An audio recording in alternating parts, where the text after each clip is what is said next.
Boa noite a todos, dos dois lados da vida.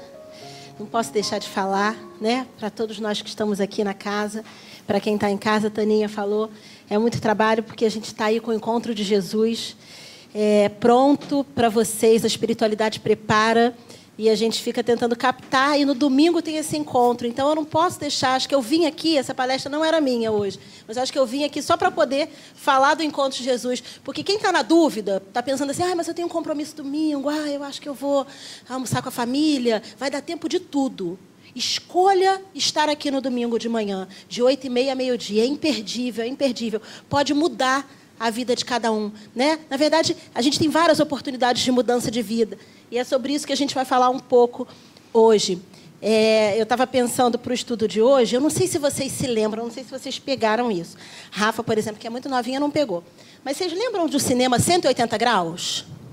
O cinema 180 graus, né? É o que a gente vai propor hoje. Lembra que quando a gente assistia o cinema 180 graus, a gente ficava tonto? Né? Por quê? Porque ele estava exigindo de nós uma mudança de ponto de vista. E Jesus vem nos propor isso. O que Jesus propõe é uma mudança de ponto de vista.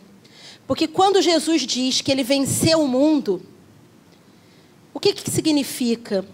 Significa que ele soube estar no mundo e não seguir os preceitos que o mundo dita. E esse mundo que dita esses preceitos, na verdade, somos nós, né? Nós é que fazemos a realidade, a diretriz do mundo na matéria, não é? Para pensar. Qual é a realidade da nossa sociedade? Quais são os valores da nossa sociedade? Quem dita isso? Nós. Às vezes a gente diz assim, nossa, a sociedade está tão, enfim, ou perdida, ou desvirtuada, ou confusa. Mas essa sociedade somos nós, né?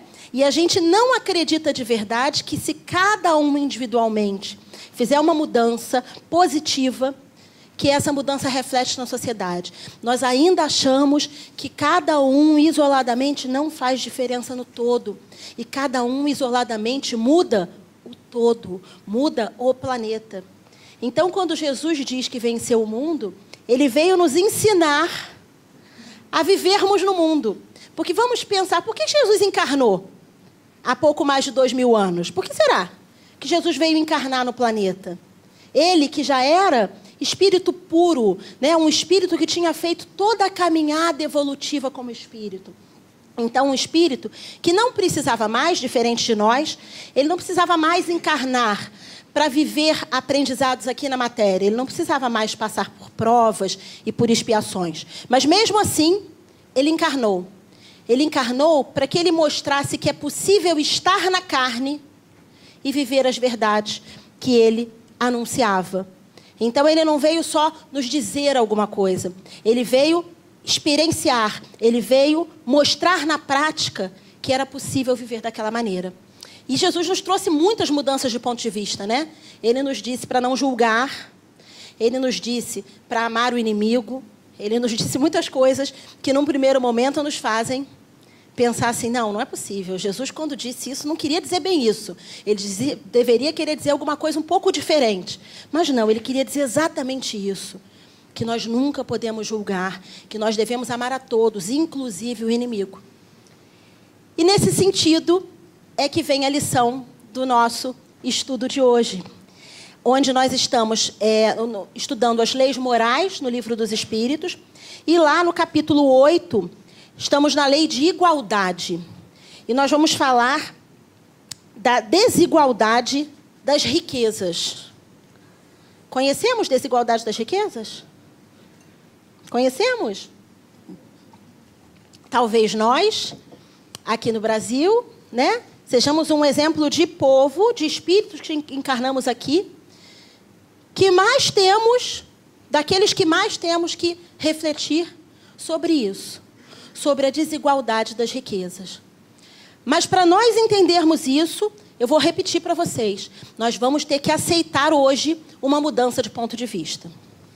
Porque se nós tentarmos entender as lições de hoje com o ponto de vista que a sociedade nos dita e que talvez nós culturalmente tenhamos recebido na nossa família, tenhamos recebido no nosso ambiente de trabalho, e que, portanto, para nós até aqui eram pilares, se nós tentarmos entender com essas premissas, vai ficar confuso. Vai ter um momento em que vai haver um choque. Então, nós precisamos limpar a nossa mente para que a gente possa entender de uma maneira diferente. Porque vamos pensar, o tema é desigualdade. Os espíritos são iguais? Todos somos espíritos e fomos criados iguais. Fomos criados simples e ignorantes. Mas, a partir daí, cada um de nós fez a sua caminhada. E é bom a gente lembrar que fomos criados simples e ignorantes, mas não necessariamente no mesmo momento. Jesus nos diz que o Pai trabalha até hoje, o Pai trabalha incessantemente, ou seja, Deus cria espíritos a todo momento, né? Então, não necessariamente nós fomos criados simples e ignorantes no mesmo momento. Mas sim, fomos todos criados simples e ignorantes. E será que a caminhada que nós fizemos até aqui, até nos encontrarmos hoje aqui nessa sala, em 2019, no Brasil, será que a caminhada que nós fizemos como espíritos, nas sucessivas encarnações, será que elas foram iguais? De jeito nenhum, né? De jeito nenhum. E como é que eu sei que elas não foram iguais? Porque nós somos individualidades. E basta nós conversarmos sobre 3 assuntos que nós vamos chegar a conclusões bastante diferentes, porque cada um de nós tem experiências diferentes sobre aquele assunto. Não é? A gente não precisa nem envolver política nisso. Pode falar de qualquer assunto. Se a gente fala sobre o tempo. Se eu falar assim, gente, o tempo hoje, como é que vocês acham que está? Vai ter gente que vai dizer que está muito frio, vai ter gente que vai dizer que está nublado, vai ter gente que vai sentir até um calor, vai falar, não, estava até quente, eu acho que vai chover. Porque a gente não tem a mesma percepção, não é assim? Eu lembrei agora de uma história engraçada, é uma bobeira, mas é engraçado. Um cunhado meu, uma vez, estava com 3 sobrinhas. E aí, elas não acertavam em nada. E aí, chegou um momento que ele falou, todo mundo quer Nescau? Todo mundo quis Nescau. Ele, ai, que bom. Primeira vez que elas concordaram. Aí, uma quis frio, a outra quis morno e a outra quis quente. Isso demonstra bem como somos nós, como espíritos. A gente tem dificuldade de concordar. Mas por quê? Porque a gente gosta de discordar do outro? Não, porque as nossas experiências foram diferentes.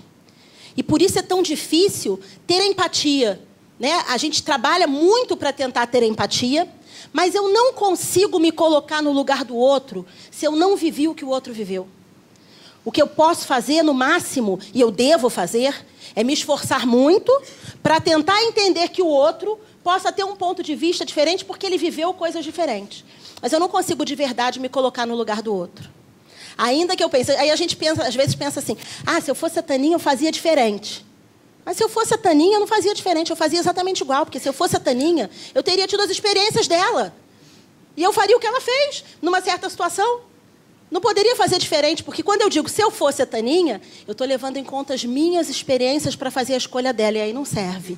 E a gente não julga assim? A gente não julga a escolha do outro? Porque o outro não entende que aquilo ou não está certo, ou não é a melhor escolha. Não é assim? Porque a gente quer definir com a nossa vivência como espíritos a escolha do outro. Então, embora nós tenhamos sido todos criados como espíritos simples e ignorantes, existe desigualdade entre os espíritos. O Livro dos Espíritos faz uma classificação dos espíritos, dizendo que existem espíritos imperfeitos, existem espíritos bons, e existem espíritos puros. Jesus e mais outros tantos espíritos puros que a gente não sabe nominar, mas que a gente sabe que existem.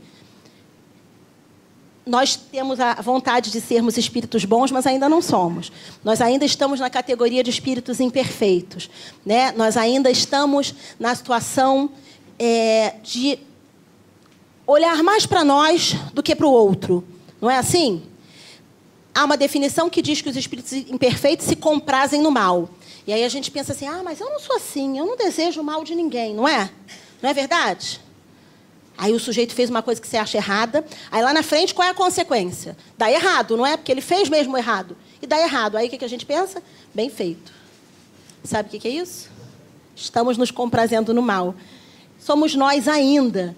Mas a grande notícia é que a gente não vai ficar aqui, né? E viemos aqui essa noite exatamente para que a gente possa caminhar e perceber assim, que pena que ele se deu mal. Eu já estava percebendo que ele ia se dar mal por essa escolha que ele fez, mas eu queria, sinceramente, que ele pudesse ter um resultado diferente. Só que não tem, né? Porque quando o plantio é de uma coisa amarga, a colheita é amarga. Não é assim? Não tem como a gente plantar algo amargo e ficar torcendo para colher doce. Não vai, não adianta torcer, não é? Eu só tenho que mudar no plantio. Então, somos espíritos desiguais. E aí, o que essa lição vem propor, a gente está nas questões 808 a 813 do Livro dos Espíritos, é que nós possamos refletir sobre se as riquezas teriam que ser iguais. E aí a primeira coisa que a gente tem que pensar é, o que é riqueza? Porque se eu perguntar para vocês assim, o que é ser bem-sucedido? Talvez vocês me respondessem alguma coisa, já uma resposta digna de casa espírita. Já ia botar Jesus no meio, já ia botar lei moral, já ia botar tudo. Mas aí eu vou fazer uma pergunta mais difícil. Para quem tem filho, o que é ter um filho bem-sucedido? Aí a resposta fica diferente. Porque aí você já pensa, não, ele tem que ter um trabalho, que ele seja feliz, ele tem que ganhar bem nesse trabalho. Mas não é por nada, não é que eu queira que ele seja milionário, não. É só que ele tem que ganhar bem, porque a vida tem muita necessidade. E ele gosta muito das coisas materiais. Ele também tem que ter um bom relacionamento afetivo. Ele também tem que ter isso. Ele tem que... Aí a gente define a vida do outro. Só que essa definição da vida do outro, muitas vezes, não tem nenhuma relação com aquilo que aquele outro veio fazer aqui no planeta. Porque, às vezes, aquele espírito querido, amado, que veio para ser nosso filho, ele veio aprender, vou inventar aqui, a não fazer uso de álcool numa encarnação inteira.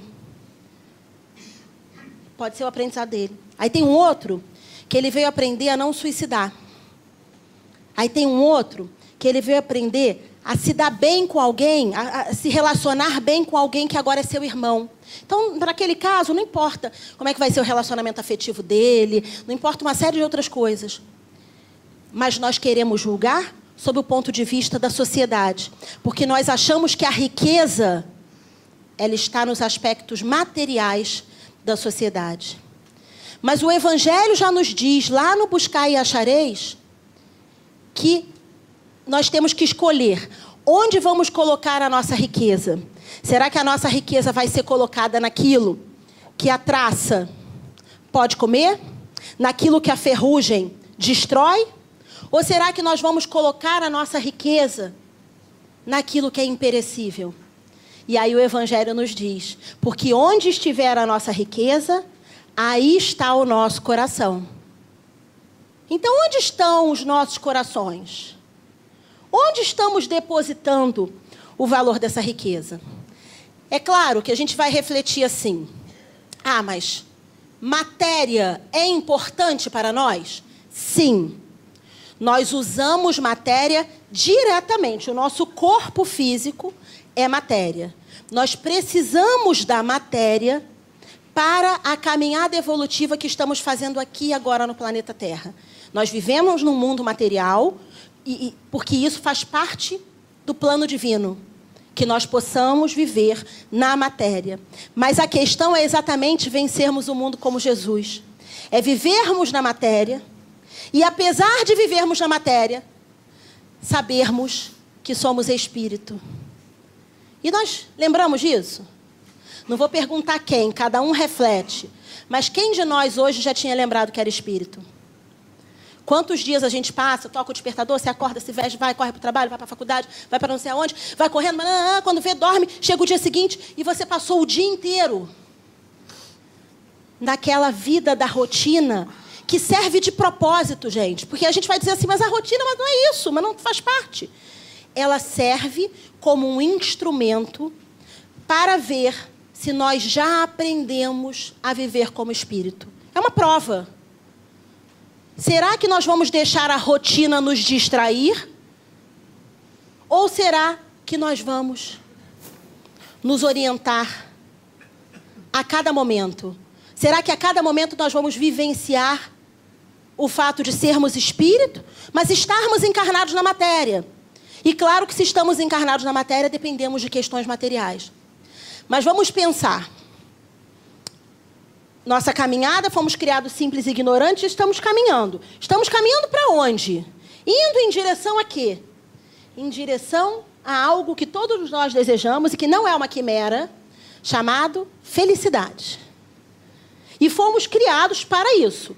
Fomos criados por Deus para sermos felizes. E todos estamos caminhando para lá. Mas os Espíritos nos dizem que a felicidade, essa felicidade que a gente deseja, que a gente almeja, ela não é desse mundo ainda. Ou seja, nós não conseguimos manter nesse nosso mundo um estado de felicidade como os espíritos já elevados conhecem. Mas o Livro dos Espíritos, ele nos define, lá na questão 922, o que é a felicidade possível nesse mundo. Isso tem relação direta com o nosso estudo hoje. Então, eles nos dizem, lá na questão 922, que a felicidade nesse mundo tem dois aspectos. Sob o aspecto material, é a posse do necessário. E sob o aspecto moral, são a fé no futuro e a consciência tranquila. E nós vamos trabalhar isso no nosso estudo de hoje.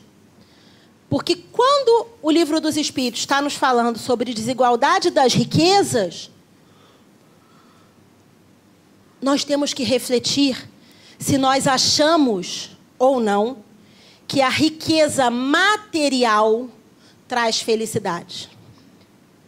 Se vocês tiverem a curiosidade de colocar no Google o nosso oráculo, né? Realmente a pessoa que criou o Google, ela estava inspirada pelos espíritos superiores. A gente não tem nenhuma dúvida que aquilo é, né? Quem pesquisou na Barça sabe. Então, você bota no Google felicidade, imagem, e clica para ver o que aparece. Quais são as imagens da felicidade? Um hotel de luxo, ou uma praia paradisíaca, a pessoa lá, tirando onda na praia. E aí vocês podem até estar pensando assim, adoraria estar lá nesse hotel de luxo, nessa praia maravilhosa, isso ia me trazer felicidade. Não. Isso traz uma coisa ótima, que também foi colocada à nossa disposição, porque nos serve para nós caminharmos para frente, que se chama prazer. E nós temos prazer por opção divina. Porque se nós não tivéssemos prazer, nós ficaríamos estanques. Então, nós temos prazer com alguns tipos de situações para que isso nos estimule a seguir para frente. Não é verdade? Mas aquilo só traz prazer. É só a gente imaginar o seguinte. Imagina que você está lá, nesse hotel de luxo, você ganhou uma viagem maravilhosa, só que nesse dia em que você ganhou essa viagem maravilhosa, você descobre uma grande traição na sua vida. Pode ser do marido, da mulher, do amigo, de um colega de trabalho, uma grande traição. E aí você vai para essa viagem maravilhosa. Como é que vai estar o teu emocional? Você vai estar feliz? Não, você vai estar tão atordoado com aquela situação que você provavelmente nem vai conseguir perceber aquele prazer que estar naquele lugar pode conceder. E que, claro, a gente vive na matéria, a gente gosta de ter esses prazeres. Né? Se a gente não pode ir para o hotel maravilhoso, para a praia maravilhosa, a gente vai ali para a praia aqui perto, que é maravilhosa também, ou a gente faz uma série de coisas que nos dão prazer. Mas, então, a felicidade, ela não decorre das coisas que nos dão prazer. A felicidade decorre de outros elementos. E os Espíritos estão nos dizendo que, sob o aspecto material, para ser feliz, eu preciso da posse do necessário. Olha que coisa sensacional isso. A gente para pensar só sobre isso. Posse do necessário. Aí para pensar em volta de nós, o que é supérfluo? Vamos além. Existem pessoas no nosso planeta, no nosso país, no nosso bairro, ao redor de nós, que não têm a posse do necessário? Sim, infelizmente existem. E os Espíritos estão nos dizendo que sem a posse do necessário, ou seja, no estado de miséria, não se pode ser minimamente feliz nesse planeta. Ah, mas eu não vivo em estado de miséria. Mas a gente já vai pensar o que a gente tem a ver com isso. Mas, em geral, nós que estamos aqui não vivemos nesse estado de miséria material que eu estou dizendo. Aí eu penso, Mas eu quero, meu sonho é comprar a casa própria. É legal ter casa própria? Legal. É um sonho digno? É um sonho digno. Mas será que a pessoa precisa ter a casa própria para ser feliz? Não, porque os Espíritos não dizem que é a propriedade do necessário. Olha como é profundo isso. Eles nos dizem a posse do necessário. Então, ter um teto para morar é necessário? Sim. Porque quem vive em situação de rua não tem essa condição material de felicidade necessária para quem está encarnado no planeta. Mas quem mora, mas eu moro na casa da minha sogra porque eu perdi o emprego. E aí eu fiquei numa situação tal que eu não posso nem pagar o aluguel e agora eu tenho que me sujeitar a morar na casa da minha sogra. Você tem o necessário materialmente para ser feliz. Você tem a posse do necessário. Mas a gente esquece. A gente não percebe dessa maneira. E a gente acha que precisa ter e ter para ser feliz. E aí, óbvio que é legítimo a pessoa querer ter a casa própria e trabalhar e se esforçar para adquirir essa casa ao longo da vida, se for possível. Mas isso não pode ser um objeto de tormento. Ter coisas materiais não pode ser objeto de tormento, porque aí a gente consegue o contrário da felicidade. Porque o que os Espíritos nos dizem? Que sob o aspecto moral é necessário para ser feliz. A fé no futuro e a consciência tranquila. A consciência tranquila, ela só existe se eu não estou possuída pelas coisas materiais. Porque eu preciso possuir sem ser possuída. Vamos pensar em 2 exemplos importantíssimos para nós. O primeiro é Jesus. Jesus tinha bens materiais? Jesus tinha coisas? Jesus não tinha nada.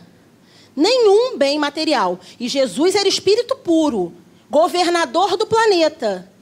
Se ele quisesse, ele teria um palácio mais divino, com mais pedras preciosas que existissem? Então, será que Jesus veio nos dar um ensinamento de pobreza? Será que foi isso que Jesus veio ensinar? Será que ele não tinha bens materiais para nos dizer que nós não podemos ter riqueza? Não, ele veio mostrar que ninguém precisa de riqueza para ser feliz. Ah, mas e se por acaso eu tiver riqueza? E como é que é esse acaso? Não é um acaso, né? A riqueza não vem por acaso.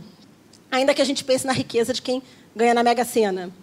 Mas mesmo assim a gente vai entender que espiritualmente não vem por acaso. Mas e se por acaso eu fiz riqueza? Por exemplo, recebendo uma herança. Os espíritos vão nos dizer nesse capítulo. Que responsabilidade eu tenho por isso? Meu pai era muito rico, morreu e me deixou essa herança. E agora, será que eu não posso ser feliz nesse planeta? Será que eu não posso seguir os ensinamentos de Jesus? Será que eu não posso ter a consciência tranquila? Os espíritos vão nos dizer assim. Depende. Tudo depende, né? Na doutrina espírita. Por que depende? Como será que essa riqueza foi adquirida? No meu exemplo, era do meu pai. Será que essa riqueza foi adquirida por meios absolutamente lícitos, sob o aspecto material e moral? Qual é a lei que deve reger a minha vida? É só a lei dos homens? Ou é a lei divina? Porque nós podemos fazer inúmeras estratégias para ganhar dinheiro, que sejam consideradas pela lei dos homens lícitas, que não sejam consideradas criminosas, mas que sejam imorais. E para que aquela fortuna, para que aquela herança seja lícita, ela tem que ser lícita sob o ponto de vista material e moral. Mas imagina que eu não saiba, eu não sei como é que meu pai adquiriu a riqueza dele. Quando eu nasci, ele já era rico, eu não sei o que ele fez antes. Então, eu não tenho domínio disso. Será que esse dinheiro vem, aspas, amaldiçoado para mim? Porque talvez tenha sido mal adquirido por ele? É muito interessante que o Evangelho, segundo o Espiritismo, ele vai falar para nós, lá no capítulo de não se pode servir a Deus e a Mamon, ele vai falar para nós o seguinte: é lícito deixar herança. Você pode deixar herança, não tem problema nenhum. Porque aquela herança só vai ficar nas mãos de quem a recebeu se ele precisar dela. E quantas vezes nós vemos, ou todos nós conhecemos alguém, que herdou uma imensa herança e que essa herança se dissipou na geração seguinte ou duas depois, completamente. Não sabemos dessas histórias? E por quê? Porque aqueles espíritos que ali estavam na primeira ou na segunda geração posterior não precisavam de algo muito interessante que se chama prova da riqueza. Eu tenho um amigo aqui do SEMA muito querido que ele diz isso. Ele fala, eu quero a prova da riqueza. E a gente ri, né? Porque parece engraçado. A prova da riqueza, segundo Jesus nos disse, ela é mais difícil do que a prova da pobreza. Talvez seja mais fácil ser rico do que ser pobre. Mas a prova é mais difícil. Ou seja, quando ele disse que é mais fácil um camelo passar num buraco da agulha, seja o camelo o cordão ou um animal, de qualquer maneira, nenhum dos dois passam, do que um rico entrar no reino dos céus, ele não estava amaldiçoando os ricos ou a riqueza, de modo nenhum. Ele só estava dizendo que a riqueza distrai. Distrai. Porque se qualquer um de nós aqui, independente da sua condição econômica, ganhar na Mega Sena amanhã, imediatamente isso não tem problema nenhum se acontecer, tá, gente? Não se sintam culpados. Pode jogar na Mega Sena da virada, vai chegar aí, pode jogar, não tem problema não. Não é ilícito, não é nem moralmente. A questão é o que você faz com isso. Mas se você ganhar na Mega Sena da virada, o que você vai fazer?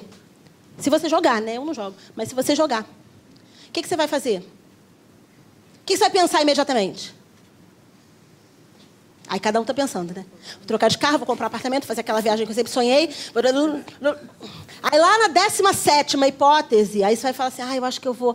E ajudar o SEMA é só um exemplo, tá? Não é necessário para isso, não.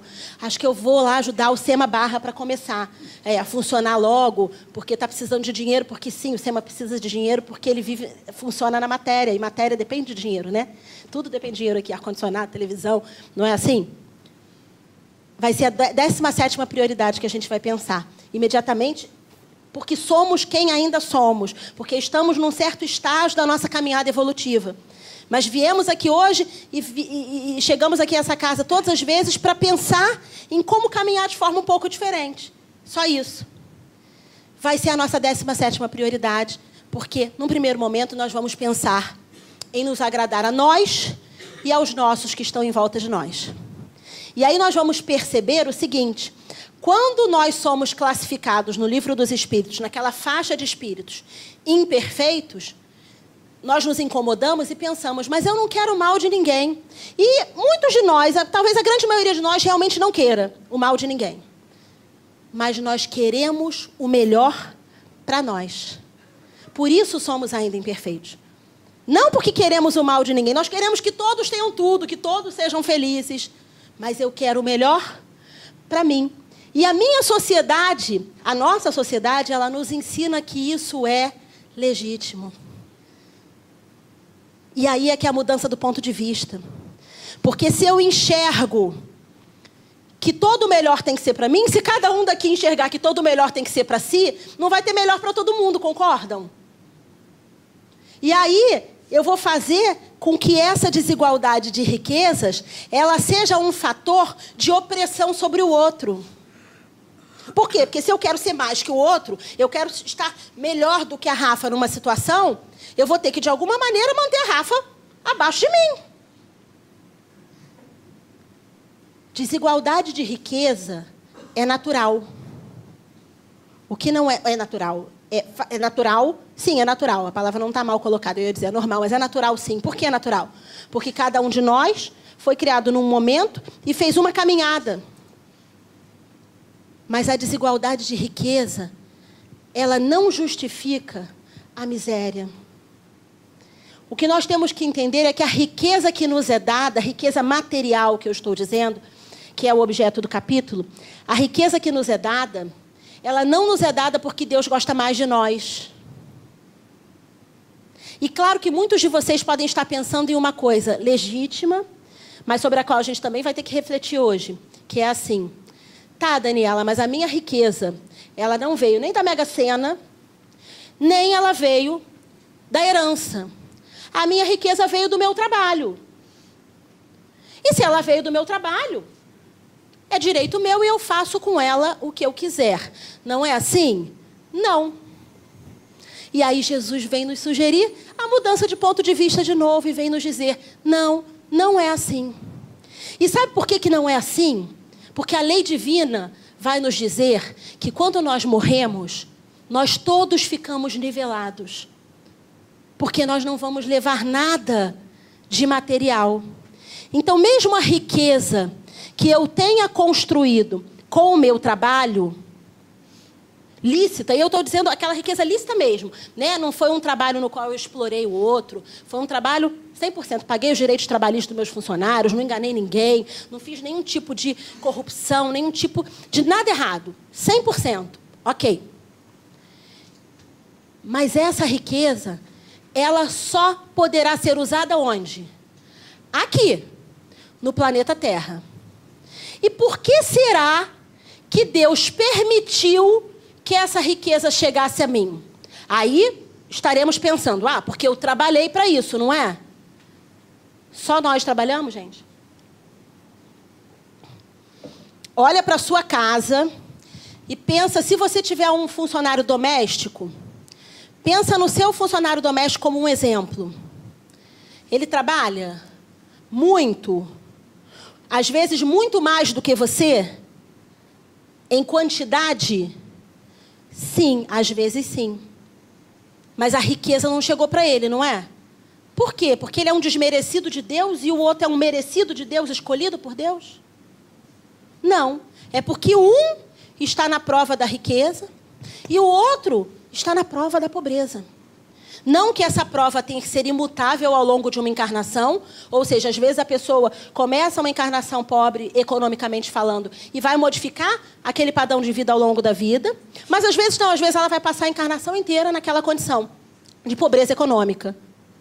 E aí a prova dela qual é? É não se revoltar, é se resignar com aquela situação, é ter uma resignação ativa, é tentar o máximo possível sair daquela situação para que ela esteja sempre numa situação melhor. Mas qual é a prova da riqueza? Será que é usar bens materiais? É ter prazer para sempre? Será que a prova da riqueza é essa? Será que foi isso que aqueles que conseguem riqueza, mesmo decorrente do seu trabalho lícito, será que foi isso que eles vieram aprender no planeta nessa encarnação? Nós, às vezes, achamos que a riqueza material que possamos ter seja para o nosso próprio benefício. E não há nada de errado em usarmos essa riqueza material para nós. O problema é que essa riqueza, ela tem que chegar ao outro. Essa riqueza, ela tem que servir para gerar mais riqueza. Ela tem que servir para gerar cultura. Ela tem que servir para gerar progresso. Ela tem que servir para gerar felicidade no outro. Porque, como nós dissemos, aquele que está abaixo da linha da pobreza, aquele que é miserável, infelizmente nós temos muitos ao nosso redor. Ele não consegue ser feliz no planeta Terra, mesmo que ele tenha consciência tranquila e mesmo que ele tenha fé no futuro. Porque lhe falta o quê? Lhe falta a posse do necessário. E aí, às vezes, a gente fica paralisado achando assim: poxa, mas ele fez a história dele. Aí a gente começa a julgar, né? Mas foi ele que não quis trabalhar, e muitas vezes é pura verdade isso, tá, gente?